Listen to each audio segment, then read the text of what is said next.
no matter what method you use, or whether you have a change in depreciation or anything, no matter what method you use, you're going to debit depreciation expense for whatever amount you found using your method, and you're going to credit accumulated depreciation for whatever amount that you found in your method. Okay?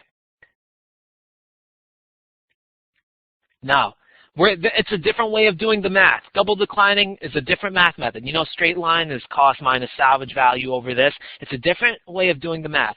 But the debit and the credit is going to be the same, no matter what method you use.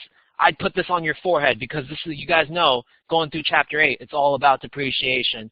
No matter what method you use, debit depreciation expense, credit accumulated depreciation. And we're going to do the math for each different method. Let me get a thumbs up if you guys understand this, because I'm going to take it off. On January 1st, 2013, Crab Salad, Inc. purchased a truck for $75,000 cash and paid an additional $10,000 in taxes and fees for the truck. The salvage value of the truck was $25,000 and the useful life was 6 years. Okay, and I'm reading like this because I want you guys to read it carefully. You know, people read like that when they want you to read it carefully. Part A, record the journal entry for depreciation at December 31st, 2013 using the double declining balance method. And then record the journal entry also for year 2, the second year, on December 31st of 2014. All right? So if you guys have this paper printed out, or if you're on Word like I am, what I want you guys to highlight or circle or underline is one thing right now: double declining balance. All right? Not straight line. We're not going to take the cost minus salvage value over useful life. We're not going to do any of that. We're going to do the double declining balance, okay? Because of one thing, if people start panicking and they start doing the straight line, that's going to definitely not give you the right answer. So know you're doing double decline, okay? All right. So you're given a lot of information here. And I'm going to tell you guys right now, we're not going to use all of this information to solve this problem. All right, so that's one of the tips, one of Paul's tips for the final exam is read the question.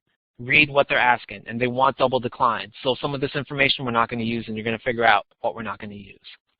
All right, so guys, doing double decline, what's the first step in doing double decline? What do we have to do? What do we have to figure? The straight line rate, good. Good finish. Straight line rate. I wanted that complete sentence for everybody. We need to first figure out the straight line rate. All right? Actually, real quick, too. Real quick, I'm going to put a star by this. This could be a question on the exam, not even doing depreciation. What is the cost of the truck? Boom, what is it, guys? What is the cost of the truck?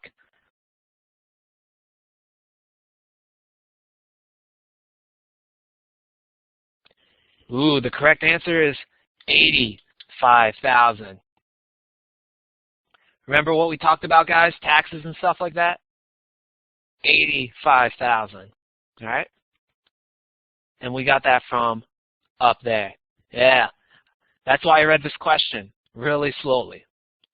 Be careful. Be super careful. That's my tips. I want you guys to succeed on the final, and I want you guys to read carefully. I'm giving you guys tips as an accounting kid and all this stuff from my experience.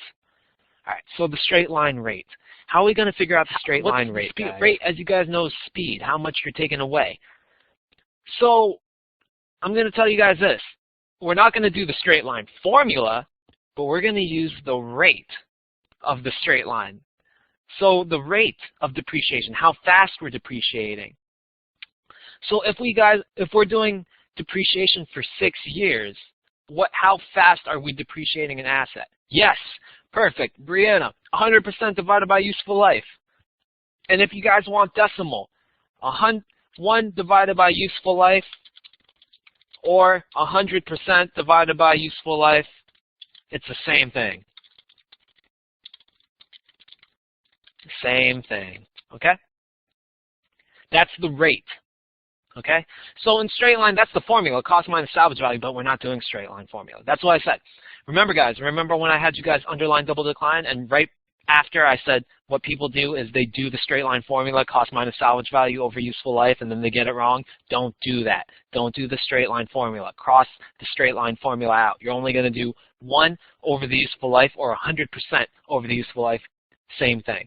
It's the same thing. Okay? Let me get a thumbs up on that one, guys. That one's a real important point to know. You're going to take 1 over the useful life or 100% over the useful life. All right, good. Like I said, no cost minus salvage value. All right, so the next thing, once we find out the straight line rate for this formula, the straight line rate is 1 divided by 6. Okay? 1 divided by 6, or if you put it in decimal, it's 0.116666666 forever. Let's say it's 1.67 for this purpose. All right, so once we have the straight line rate, what do we do next?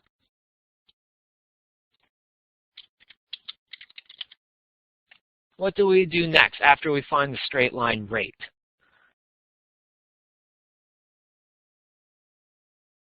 Times it by 2. Perfect. So what we're going to do is we're going to take the 1 over 6 and multiply it. I'm going to put a star for multiplying by 2. And what do we get? When we multiply 1/6 by 2. 0.333. Let's round it to the nearest hundredth. 0.33. Can we? Is that okay with you guys? 0.33. All right, approving. Good. So that is the double decline rate. So we need to figure out the double decline rate. So that's step 2. Okay? So we need to first figure out the straight line rate. Then we figure out the double decline rate. What's the third step? What do we do after we figure out the double decline rate?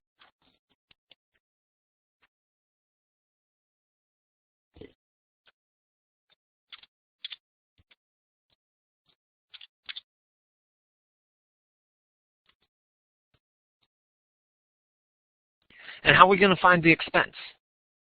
How do we find the expense? What do we got to do math-wise?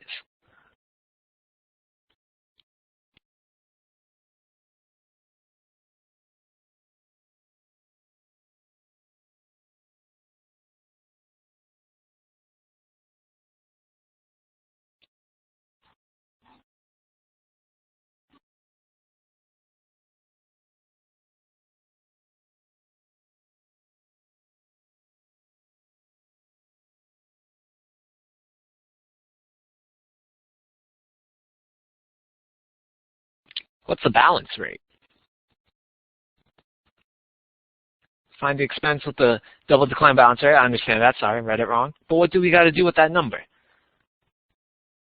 So we have the double decline rate, the double decline balance rate. What are we going to do with that? We got to add it to something, multiply it to something, divide it by something. What do we got to do with that? Yes. Yes, Brianna. Thank you for finishing that up. All right, so we're going to take that double decline rate that we figured out earlier. We're going to multiply that by the beginning book value.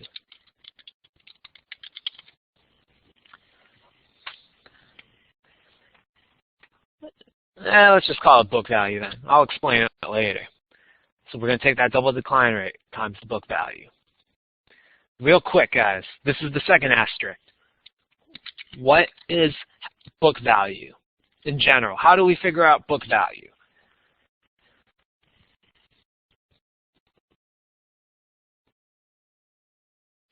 What do we got to do to figure out book value?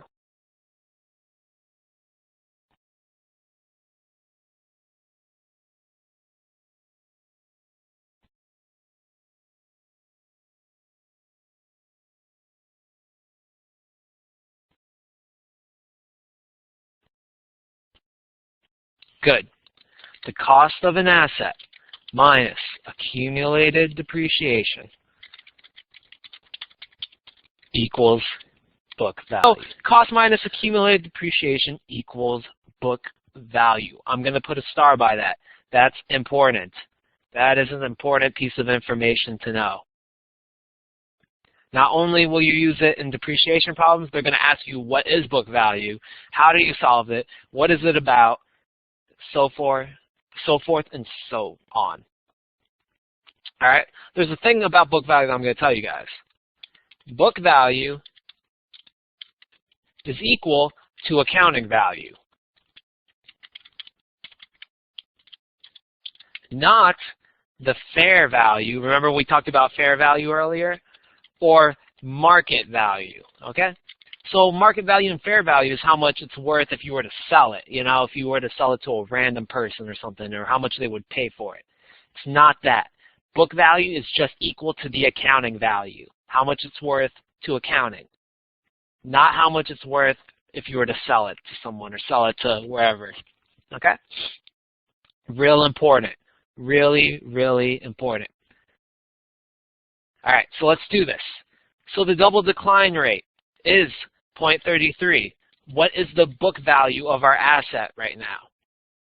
What is the cost of the asset? Let's go back to the book value formula. What is the cost of the asset?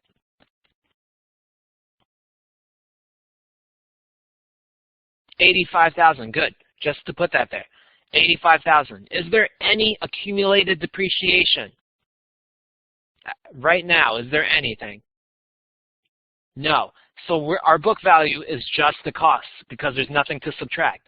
So we're going to take the 33% times the 85,000 because cost is 85,000, accumulated depreciation is 0 because there's nothing yet. There's going to be accumulated depreciation as we depreciate, right? If we depreciate, there's going to be accumulated depreciation. But right now it's 0 for the first year.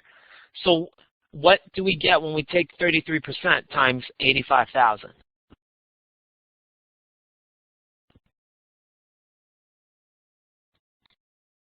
$28.50? Can we all agree on that?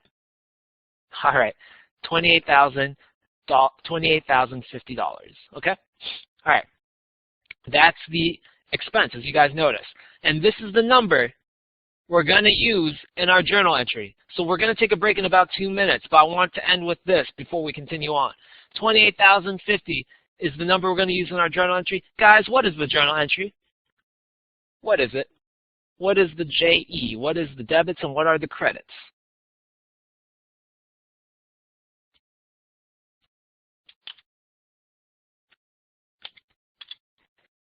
I'm going to turn off that highlighter. Perfect. Perfect. Perfect. Debit, depreciation, expense, $28.50. Credit, accumulated depreciation, $28.50. All right, guys, just take that number, put it in the journal entry. All right, good. You guys got this. Real quick, before we end too, I keep saying real quick, what type of account is accumulated depreciation? What type of account is accumulated depreciation?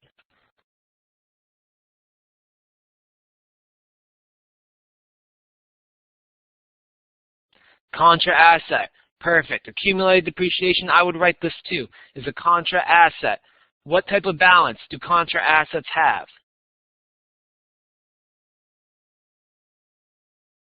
Credit. Perfect.